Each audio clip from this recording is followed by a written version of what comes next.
தென்காசி நகர்ல இருக்கக்கூடிய கிறிஸ்தவ இஸ்லாமியர்களுக்கு மட்டும் கிடையாது, தென்காசி மாவட்டத்துக்கு வச்சிருக்காங்க. அப்ப இந்த மாவட்டத்துல எங்கெங்கெல்லாமோ அவங்களுடைய அந்த சமுதாயத்தால ஒதுக்கப்பட்ட மக்கள் தான் இங்க வந்து வதைக்க போறாங்க. அப்படிங்கிற அவங்களுக்கு இந்த ஊருடைய பழக்க வழக்கங்கள் தெரியாது. எந்த நேரத்திலும் நம்ம தம்பராட்டியம்மன் கோயில், இந்த கோயிலே ஒரு பூர்வீகம் இருக்க மிகப்பெரிய ஒரு திருவிழா. அந்த தேரோட ரீதியில குணங்களை கொண்டு வருவாங்க. அதாவது இறந்த மனிதனுடைய திருமேனியை கொண்டு வருவதில் நம்மளுக்கு எந்த விதமான ஆட்சேபனையும் கிடையாது.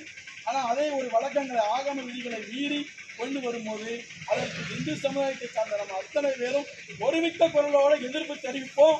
அது எப்பேற்பட்ட தடை வந்தாலும் நாம எதிர்த்து நிற்போங்கிறது காவல்துறைக்கோ அனைத்து துறைக்கும் தெரியும். ஏன்னா அதையும் மீறி இந்த மாவட்ட ஆட்சித்தலைவர் இந்த இடத்தை ஒதுக்கியிருக்காரு. இது ஒரு கருத்தாக இருக்கட்டும்.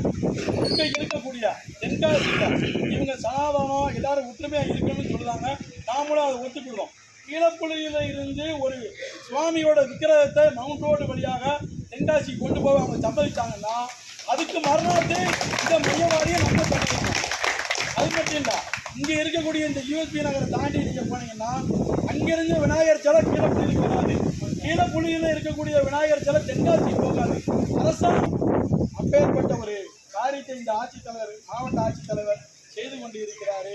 உண்மையிலே இந்த பகுதியில் வரக்கூடாதுங்கிற நம்ம தீர்க்கமாக இருக்கோம்.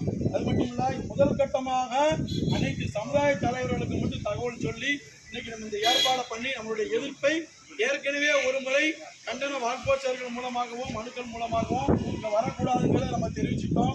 அடுத்தபடியாக இன்னைக்கு சமுதாய தலைவர்கள் மூலமாக ஒரு எதிர்ப்பை தெரிவிச்சிருக்கோம். இன்னும் கண்டிப்பாக இதையும் தொடர்ந்து இந்த இடத்துல தான் வைப்போம்னு சொன்னால் ஒட்டமொத்த கீழப்புலியூர் பொதுமக்களும் மாவட்ட ஆட்சித்தலைவர் அலுவலகத்தில் லஞ்சம் மூது நம்ம கண்டிப்பான முறையில் இருக்கும். அது எந்த மாற்று கருத்து கிடையாது. அது மட்டும் இல்லாமல் இன்னும் ஒரு வார காலகட்டத்தில் மாவட்ட ஆட்சித்தலைவர் தேர்ந்தெடுக்கப்பட்ட அந்த இடத்துல இந்து சமுதாயத்தை சார்ந்த ஒரு இந்து சமுதாயத்துடைய அந்த பாரம்பரிய வழக்கத்தில் உள்ள ஒரு இறைவனுடைய திருமேனியை நாங்கள் கண்டிப்பான முறையில் பிரதிஷ்டை செய்ய போகிறோம். அந்த இடம் இந்துக்கள் வாழக்கூடிய இருக்கக்கூடிய இடத்துல அங்கே இருக்கக்கூடிய புறம்போக்கு இடம் முழுக்க முழுக்க முழுக்க இந்துக்களுக்கு தான். காரணம், இந்த நாடு ஆரம்பிக்கும் பொழுது ஒட்டுமொத்த இடமும் அரசாங்கத்துடைய புறம்போக்கு தான். இங்க இருந்தது இந்துக்கள் மட்டும்தான். அதன் பிறகு ஒரு சில பேர் மத கோட்பாடுகளை வந்து மதம் மாறியிருக்காங்க தவிர இந்த நாடு இந்து நாடு, இதுல மாற்றமே கிடையாது. அதனால அந்த இறைவனுடைய பிரதிஷ்டை நாங்கள் செய்ய போறோம். அங்க இறை வழிபாடு நடத்துவோம்.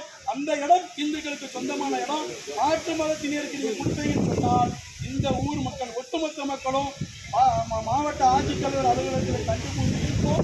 அதுக்கு பாரதிய ஜனதா கட்சி கடைசி வரைக்கும் உறுதுணையாக இருந்து